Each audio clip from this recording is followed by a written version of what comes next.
আসসালামু আলাইকুম, welcome back to my channel. আজ আবারও আমি চলে এসেছি নতুন একটি রেসিপির সাথে। তো একটি না, এক পুর দিয়ে দুই রকমের রেসিপি নিয়ে চলে এসেছি। তো রেসিপিটি কি দেখতে হলে পুরো ভিডিওটি অবশ্যই দেখতে হবে মন সহকারে। ভিডিওটি স্কিপ করলে কিন্তু চলবে না। আর ভিডিওটি যদি এই মুহূর্তে অল্প একটু ভালো লাগবে বলে মনে হয়, প্লিজ একটি লাইক করে দেবেন। আর যদি ভালো লেগে যায় ভিডিওটির শেষে, তো প্লিজ সাবস্ক্রাইব করে বেল আইকনটি প্রেস করে দেবেন, যাতে পরবর্তী ভিডিওর নোটিফিকেশান সবার আগে আপনাদের কাছে পৌঁছে যায়। তো আমার সাথে থাকার জন্য আপনাদেরকে অনুরোধ করব, প্লিজ ভিডিওটি স্কিপ করবেন না, ফুল ভিডিওটি মন সহকারে দেখতে থাকুন। তো চলো আজকে কী রেসিপি বানাতে চলেছি তার জন্য ভিডিওটি দেখতে হবে। তো রেসিপি দুটি বানানোর জন্য সর্বপ্রথম আমি নিয়ে নেব ময়দা। তো আমি ময়দা 1.5 কাপ মতো নিয়েছি, আপনারা চাইলে কম বেশি করে নিতেই পারেন।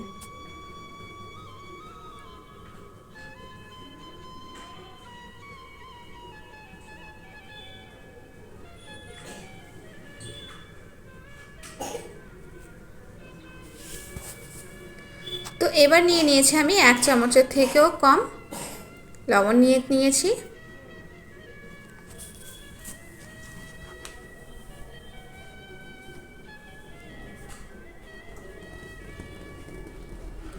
এক চামচের মতো সোডা, খাবার সোডা নিয়েছি। তো আপনারা এখানে বেকিং সোডা নিলেও হবে।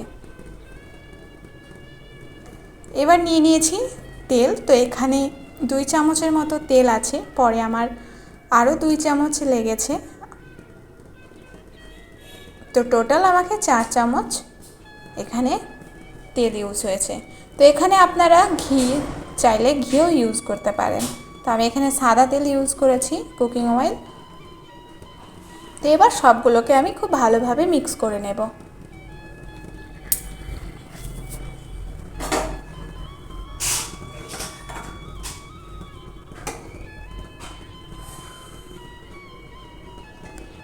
তো এই যে আমি এইভাবে যখন আটাটা মাখবো, তারপরে মুঠি করে নেব। মুঠি করার পর যখন ভাঙবে না, তাহলে আরও তেল লাগবে। তো আমি মুঠি করার পর দেখলাম যে এখনও হয়নি, তো আমার আরও তেলের প্রয়োজন হলো, তাই আমি আর একটুখানি তেল নিয়ে নিলাম। তো এবার খুব ভালোভাবে মেখে নেব।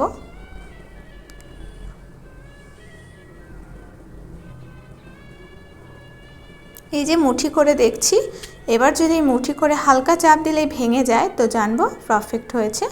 এবার আমি নর্মাল টেম্পারেচার পানি দিয়ে আমি ময়দাটাকে খুব ভালোভাবে মেখে নেব।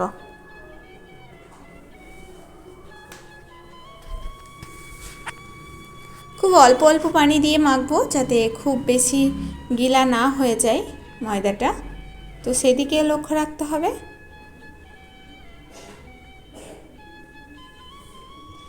ময়দাটা খুব শক্তভাবে মাখা চলবে না, এবং খুব নরমও যেন না হয়ে যায়, সেদিকটা খুব ভালোভাবে খেয়াল রাখতে হবে। তো এই যে মাখা হয়ে গেছে, এবার আমি এটাকে 20 মিনিটের মতো ঢাকা চাপা দিয়ে রেখে দেব। তো আপনাদের হাতে টাইম না থাকলে আপনারা 10 মিনিটও ঢাকা চাপা দিয়ে রেখে দিতে পারেন। তো অল্প কিছুটা তেল দিয়ে ওপর থেকে মাখিয়ে নিলাম, আর 20 মিনিটের জন্য ঢাকা চাপা দিয়ে রেখে দিলাম। তো এবার আমি চলে যাব স্টাফিং তৈরি করার জন্য। তো কি ব্যবহার হবে সেটা আমি আগে থেকে দেখাইনি, এমনিতেই ভিডিওটি অনেক লং হয়ে গেছে, তো এর জন্য অনেক বড় হয়ে যাবে ভিডিওটি বলে আমি তৈরি করার সময় দেখাবো কি ব্যবহার হচ্ছে। তো আমি দিয়ে দিলাম খুব অল্প পরিমাণ তেল। তো এবার দিয়েছি পেঁয়াজ কুচি করে রেখেছিলাম, সেটা দিয়ে দিলাম পেঁয়াজ। এবার দিয়ে দেব আলু। তো চলো তোমরা দেখতে থাকো ভিডিওটি, আর ভালো লাগলে প্লিজ এই মুহূর্তে একটি লাইক করে দাও, যারা লাইক করতে ভুলে গেছো। তো অনেকে লাইক করতে ভুলে যাও ভিডিও দেখতে দেখতে, তো তাদের জন্যই বিশেষ করে বলা, প্লিজ লাইকটা করে দিও। আর এই যে এবার দিয়ে দিলাম আলু। তো আলুটাকে খুব ছোট ছোট করে কেটে নিতে হবে। আলুটা কিন্তু একদমই সিদ্ধ না, তো আপনারা চাইলে হালকা পরিমাণ সেদ্ধ করে নিতেই পারেন, কিন্তু আমার মনে হলো যে এটার কোনো প্রয়োজন হবে না এত ছোট ছোট করে আলুটা কেটে নিলে। তো এবার দিয়েছি চিকেন কিমা, তারপর দিয়ে দিলাম টমেটো। তো এই পুরটা বানানোর জন্য খুব অল্প পরিমাণ মশলা ইউজ করেছি, আর এই অল্প পরিমাণ মশলাতেই কিন্তু এই পুরটা অসাধারণ খেতে লাগে। আপনারা বাড়িতে তৈরি করে দেখবেন, সত্যি অনেক সুন্দর লাগে এই পুরটি খেতে। তো এই পুরটি যে কোনো মানে মুখরোচক খাবারের সাথে আপনারা চলে যাবে। যেমন আপনারা যদি চান তো এটা দিয়ে আপনি সিঙ্গারাও তৈরি করে নিতে পারেন অবশ্যই। তো দেখুন আমি দিয়ে দিলাম স্বাদ অনুসার লবণ। এবার দিয়েছি খুব হালকা পরিমাণ, খুব অল্প পরিমাণ দিয়েছি আদা রসুন পেস্ট। এবার দিয়েছি চিলি ফ্লেক্স, এটা আপনারা বাজার থেকে কিনে নিয়ে দিতেও পারেন, আমি বাড়িতেই তৈরি করেছি। হালকা ফ্রাই করে তারপরে ভেঙে নিয়ে দিয়ে দিয়েছি। তো এখানে কিন্তু এখন আপাতত আর কোনো মশলা ইউজ করব না, আর একটা স্পেশাল মশলা তো অবশ্যই ইউজ করব, যেটাতে এই পুরটাকে অসাধারণ টেস্টি বানিয়ে দেবে। তো এর জন্য তো চলো আগে, এখন কিন্তু এই পুরটা বানানোর জন্য কোনো রকম পানি ইউজ হবে না এখন বলে না, এই পুরটা বানানোর জন্য ইউজই হবে না। এই যে চিকেন কিমাটা আছে আর আলুটা আছে, ওইখান থেকে যে পানিটা বের হবে তো ওতেই পুরোপুরি সেদ্ধ হয়ে যাবে। তো আপনারা যদি চান এতে আপনারা হালকা পরিমাণ বাদামও ইউজ করতে পারেন, ভেজে দিয়ে দিতে পারেন, এতেও কিন্তু অসাধারণ লাগবে। তো আমি এখানে কোনো রকম বাদাম বা অন্য কিছু ইউজ করিনি। বাদামটা দিলে কিন্তু মুখে লাগলে খেতে কিন্তু খুব ভালোই লাগবে। তো এবার দিয়েছি গোটা জিরে। জিরেটা দেওয়ার পর কিন্তু এই পুরটার টেস্ট আরও বেশি হয়ে যায়।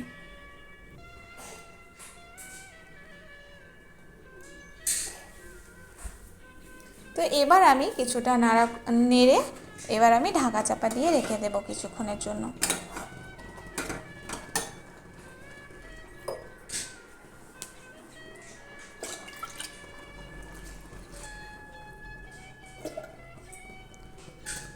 তো 5 মিনিটের জন্য আমি ঢাকা চাপা দিয়ে রেখে দিলাম। 5 মিনিট পর আমি খুলে দেখাচ্ছি।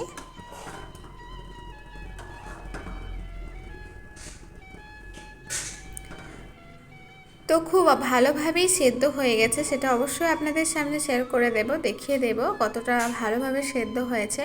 তো ওপর থেকে দিয়ে দিলাম ম্যাগি মশলা, আর এই মশলাটা দেওয়ার কারণেই কিন্তু পুরটা আরও বেশি সুন্দর খেতে লাগবে, অনেক মজাদার হয়ে যাবে। তো এই যে আমি দিয়ে দিলাম মশলাটা, এবার আমি খুব ভালোভাবে নেড়ে নেব, মিক্স করে নেব।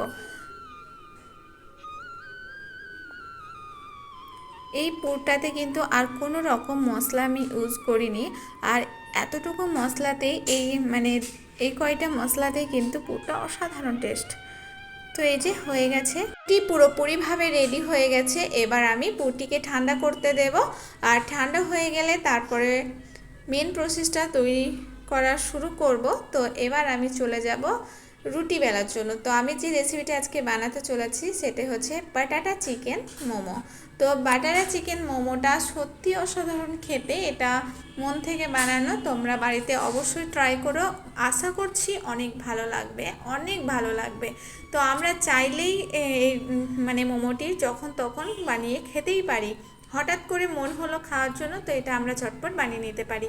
তো এই যে একটা মোমো বানাবো, আর একটা যে রেসিপিটি বানাবো সেটা হচ্ছে চিকেন বাটাটা প্যাটিস। তো এটা প্যাটিস হিসাবে আপনারা খেতে পারেন, বা এটাকে আপনারা চিকেন পুরি বললেও চলবে। তো চলুন, আপনারা কি নাম দেবেন সেটা অবশ্যই আপনাদের মতো করে আমাকে কমেন্টে লিখবেন, এটাকে আসলে কি নাম দেওয়া যেতে পারে। তো এবার আমি রুটিটিকে ভালোভাবে বানিয়ে নেব, গোল করে নেব, যেমন আমরা প্রতিদিন রুটি বানাই সেইভাবেই গোল করে নেব রুটিটিকে।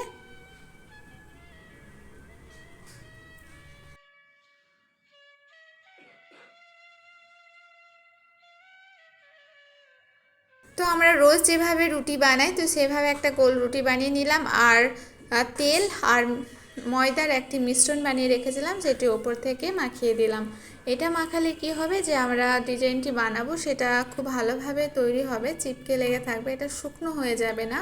তো এই কারণে তো এবার আমি স্কেলের সাহায্যে, যদি আপনাদের বাড়িতে স্কেল থাকে অবশ্যই আপনারা স্কেলের সাহায্যে এটা করবেন, আর আমার কাছে স্কেল যেহেতু এই মুহূর্তে ছিল না, তার জন্য আমি কাঠের একটি খুন্তি নিয়ে এইভাবে লাইন লাগানোর চেষ্টা করলাম, বাট ঠিক মতো হলো না শেপটা। তো আপনারা চাইলে আরও সুন্দরভাবে শেপটি করার চেষ্টা করবেন।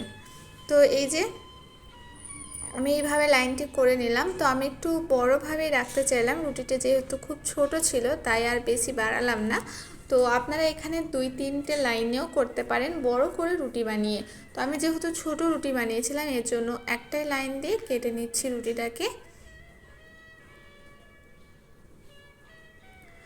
আর আমি এই রেসিপিটি রাতের বেলায় তৈরি করছি, আর কারেন্ট আমাদের এখানে খুব একটি ভালো লাইট পাওয়া যায় না, এই কারণে হয়তো ক্যামেরার মানে হয়তো খুব ভালো দেখাচ্ছে না, এর জন্য অনেক অনেক সরি। তো আপনারা সাহায্য করুন, এগিয়ে যেতে আমাকে সহযোগিতা করুন। চেষ্টা করব আরও ভিডিওর কোয়ালিটি আরও ভালোভাবে আপনাদের সামনে প্রদর্শন করার। তো এই সুযোগটি আপনারাই দিতে পারেন। তো এই যে আমি এবার পুরটিকে দিয়ে দিলাম, আর এইভাবে ডিজাইনটি বানিয়ে নেব। তো এটি বিভিন্ন রকমের ডিজাইন বানানো যেতেই পারে, তো আমার এটা সুবিধা বলে মনে হলো, তাই আমি এটা করলাম, আর দেখতেও ভালো লাগবে। তো এইভাবে আমি করে নিলাম, যেটি এটা মানে পুরি হিসাবেও নেওয়া যেতে পারে, বা এটিকে প্যাটিস হিসাবেও নেওয়া যেতে পারে। তো আপনারা যেটা ভালো বোঝেন সেই নামটি আপনারা দিয়ে দেবেন। তো এই দেখুন, আবারও আমি দেখিয়ে দিচ্ছি কিভাবে করলাম।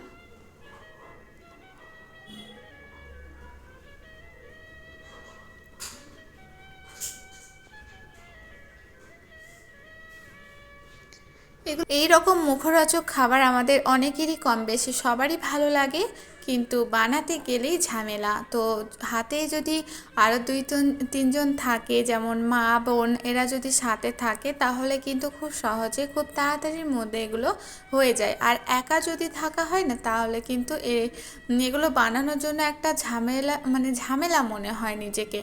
তো মনে হয় কত তাড়াতাড়ি কমপ্লিট করে ছাড়বো, এরকম একটা মনে হয়। তো চলো, ঝামেলা হলে কি হবে, খেতে তো দারুণ। তো এই জন্য বানিয়ে ফেললাম, আর আমার ছেলেটাও খাবো খাবো করছিল মোমো অনেকদিন ধরেই। তো এটা আমি মোমোর শেপ দিইনি, একইভাবে শেপ দিয়ে নিয়েছি, আপনারা চাইলে মোমোর শেপ দিয়ে নিতেই পারেন। তো আমি একই শেপেই কিন্তু 2 রকমের রেসিপি বানিয়ে নিচ্ছি। তো আমি এবার দিয়ে দিলাম পানি। তো খুব অল্প পরিমাণ পানি এখানে আমি দিয়ে নিয়েছি, আর পানিটাকে খুব ভালোভাবে ফুটিয়ে নেব, তারপর আমি মোমোটা বানাতে দেবো।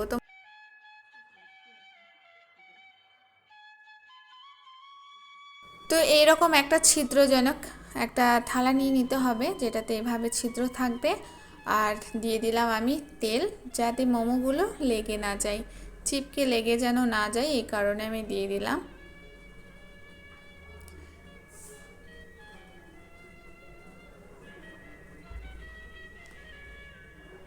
তো পানিটা যখন গরম হয়ে যাবে তখন আমি থালাটা দিয়ে দেব। তো এই যে আমি দেখে নিলাম প্রথমে হচ্ছে কি না, কড়াইটাতে শেপ ঠিকঠাক আছে কি না। তো দেখা গেল হ্যাঁ। তো এবার আমি কড়াইটা চাপিয়ে, কড়াইটা যখন পানি গরম হয়ে গেছে তখন আমি দিয়ে দিলাম থালাটা। এবার আমি দিয়ে দেব সব মোমোগুলো। তো আপনাদেরকে বারবার বলছি, এটা কিন্তু মোমো ডিজাইন দিলেও আপনাদের ভালো লাগবে, একদম মোমো ডিজাইন দিতেই পারেন। তো আমার খুব শর্টকাটে একইভাবে বানিয়ে নিয়েছি সবগুলো। 2 রকম রেসিপি একই রকম শেপ দিয়ে নিয়েছি। তো এখানে 6টা মতো মোমো আমি রেডি করব আমার ছেলের জন্য। তো এবার আমি ঢাকা চাপা দিয়ে রেখে দিলাম, খুব বেশি না, মাত্র 5 মিনিটের জন্য আমি এখানে রেডি করে 5 মিনিটের মধ্যেই এটা কিন্তু কমপ্লিট হয়ে গেছে। তো এই যে পুরোপুরি রেডি, আর এটা দেখেই মনে হবে কাঁচা কাঁচা ভাব মোমোটা। সবাই আমরা জানি কম বেশি, তো খুব হালকা করে আমাকে খুব আলতোভাবে তুলে নিতে হবে মোমোগুলোকে। তো মোমোগুলো তো পুরোপুরি রেডি হয়ে গেছে, এবার আমি চলে যাব চিকেন বাটাটা পুরিতে। তো চিকেন বাটাটা পুরি বা প্যাটিস আপনারা যে নামটি দেবেন অবশ্যই দিতে পারেন। তো এই যে এবার আমি চলে যাব মুখরোচক একটি খাবার, যেটি সন্ধ্যে বেলায় বৃষ্টির সময় খেতে তো অসাধারণ লাগে। এই রেসিপিটি অবশ্যই আপনারা বাড়িতে তৈরি করবেন, আর এটা মাথায় রাখবেন, খুব কম ফ্লেমে কিন্তু এই রেসিপিগুলোকে তৈরি করতে হবে। খুব মানে ফ্লেমটা যেন কম থাকে, মিডিয়াম টু লো ফ্লেমে পুরো ধৈর্য সহকারে আমি ভেজে নিয়েছি। আর যদি আপনারা হাই ফ্লেমে দেন তাহলে কিন্তু ওপরটা মুচমুচে হয়ে গেলেও কিন্তু খুব ভালোভাবে।